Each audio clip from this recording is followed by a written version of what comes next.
गुलाम से अपन बेटी के ब्याह करेंगे कितना बेइज्जती होगा। तो उसकी लड़की आई कही अबू मेरे पास एक आइडिया है। नहीं समझे, लड़की उनकी जब प्रेम के चक्कर में पड़ेगी तो कुछ नहीं देखिए ध्यान से। ये एरिया है पृथ्वीराज का, किसका? पृथ्वीराज। ये एरिया है जयचंद का, जयचंद्र का।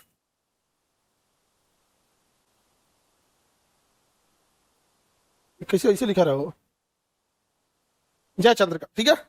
मोहम्मद गोरी अफगानिस्तान से आता है, हरियाणा के तरह की पहली लड़ाई लड़ता है। तो जब 1191 की पहली लड़ाई होती है तो ये दोनों मिलकर लड़ते हैं। अब मोहम्मद गोरी को क्या करते हैं? हरा देते हैं। मोहम्मद गोरी को हरा देते हैं। तो कौन सा 1191 कौन आ जाता है? मोहम्मद गोरी, क्योंकि दोनों लोग मिलकर लड़ाई लड़ते। लेकिन जयचंद को पता चल जाता है कि इसकी बेटी संयोगिता का प्रेम चल रहा है किसे? पृथ्वीराज। ये भड़क जाता है। कौन? जज। और स्वयंवर रख देता है कि मेरी बेटी जिस राजा को पसंद करेगी उसी से विवाह कर देंगे। अब पृथ्वीराज चौहान को निमंत्रण ही नहीं देता है। तो पृथ्वीराज चौहान स्वयंवर में से लेकर चल जाता है। ये को तो बेइज्जती किसका? जयचंद। उसमें से घनघोर बेइज्जती स्वयंवर से लेकर चलता है। तो जो राजा 3-3 घंटा का मेकअप करके आया था परफ्यूम मार के कि संयोगिता उसे पसंद करेगी, उसको तो बहाना मिल गया। तो उसको पसंद नहीं की और उतना दूर से आया था, पूरे साम्राज्य में हल्ला हो गया होगा राजा जा रहे हैं स्वयंवर में, राजा जा रहे हैं स्वयंवर में। अब पता चला कि जिसके लिए जा रहे थे भाग गई। अब ये सब राजा का और बेइज्जती सब सुना दिया सब जयचंद को। जयचंद पूरा भड़क गया, जयचंद पूरा भड़क गया। और जयचंद ने निमंत्रण दिया गौरी को कि आओ हम बताते हैं कैसे पृथ्वीराज चौहान हारेंगे। और तब आया 1192 तराइन का द्वितीय। जयचंद किसका साथ दे दिया? गौरी का। और पृथ्वीराज चौहान को मार दिया, हरा दिया। समझा गया कि नहीं गया? पृथ्वीराज चौहान को हरा दिया। जयचंद मोहम्मद गोरी से कहा कि देखो बहुत गद्दार था, ठीक किया, मार दिया। और उसके बाद मोहम्मद गोरी ने 1194 के चंदवार के युद्ध, कौन सा? चंदवार के युद्ध में किसको मार दिया? चंदवार के युद्ध में किसे मार दिया? जयचंद को भी मार दिया। मोहम्मद गोरी ने कहा कि जो अपनी बेटी और अपने दामाद का नहीं हुआ वो मेरा क्या होगा? नहीं समझा गया। इसमें तो जो था गौरी वो अपने हिसाब से तो चालाक निकला, इना बहुत थे। अच्छा ये बताओ, इसको अपनी बेटी को कहीं ना कहीं ब्याह करना ही था। ये तुम लोग की तरह बेरोजगार रहते पृथ्वीराज चौहान, तब समझ में आता। राजा थे, सम्मानित राजा थे। जैसे तुम लोग बेरोजगार को तो लात खरीबे करेगा तुम लोग। राजा थे पृथ्वीराज चौहान, फिर भी विवाह नहीं किया। विवाह किया नहीं, अब मारे गए। यहाँ दोनों लोग बर्बाद हो गए, संयोगिता भी नहीं बर्बाद, सबको मार दिया, उसे किसी को नहीं छोड़ा। समझ गया?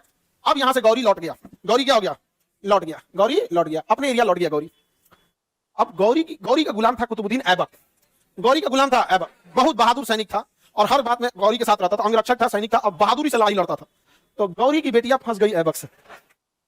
आती थी बीच बीच में कि अब्बू मेरे लिए ये वाला कपड़ा खरीदवा दो, तो वो बोलता था ऐबक दिला दो। जाता था कपड़ा दिलाने। यहाँ पे लड़कियां ढेर कोई हेल्प करता है ना तो कैसे फंस जाती थी। नहीं समझा गया? ये फिल्म में, हाँ ये फिल्म में दिखाया है, फिल्मों में दिखाता है ना, फिल्मों में दिखाता है कि लड़की जा रही है, गाड़ी का अचानक ब्रेक फेल हो गया, गिर गई, एक्सीडेंट में कोई आएगा कूद के बचाव जा देगा, ओकरे से फंस जाएगी। तो धीरे धीरे दिमाग में लड़कों के बैठ गया कि इनको मदद कर दो तो ही फंस जाती है। तो ये सब कुछ ज्यादा ही मोटिवेट हो गया। ट्रेन में वो सीट दे देगा तो सोचेगा कि फंस जाए। अरे ऐसा तो नहीं, इतना लो लेवल का थोड़ी होगा, थोड़ा हाई लेवल पर। नहीं समझ में आ गया? तो ऐबक उसको मतलब फंस गई। ऐबक किसे फंस गई? गौरी। अब गौरिया जो था ना भड़क गया किस पे? ऐबक।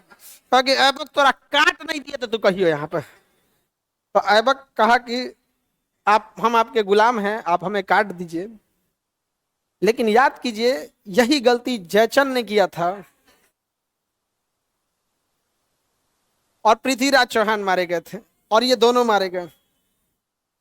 कहा कि तो क्या करे रे, तोरा गुलाम से अपन बेटी के ब्याह करेंगे कितना बेइज्जती होगा। तो उसकी लड़की आई कही अब्बू मेरे पास एक आइडिया है। नहीं समझे?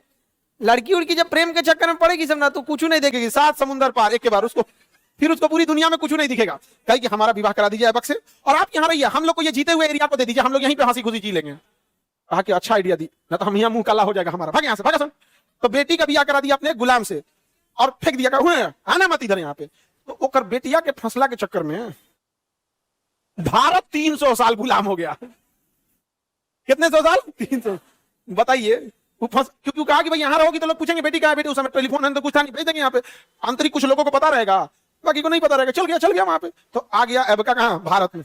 और भारत में आकर उसने गुलाम वंश की स्थापना कर दिया और भारत हो गया 300 साल के लिए गुलाम। 300 साल के लिए गुलाम। आइडिया दी थी हम लोग साथ रह लेंगे। नहीं समझ में गया? हम लोग साथ 7 समुंदर पार में पीछे। लेकिन ढीठ थी, ना टेलीफोन, ना खत, ना वीडियो कॉल, ना 5G के जमाने में 3 गो देश हिल जाना। आज की लड़की से किसी से कहिएगा, यूपी बिहार की लड़की से कि तुम्हारा शादी तमिलनाडु में होगा, उतना दूर काहे करा रहे हैं? होता है कि नहीं होता है?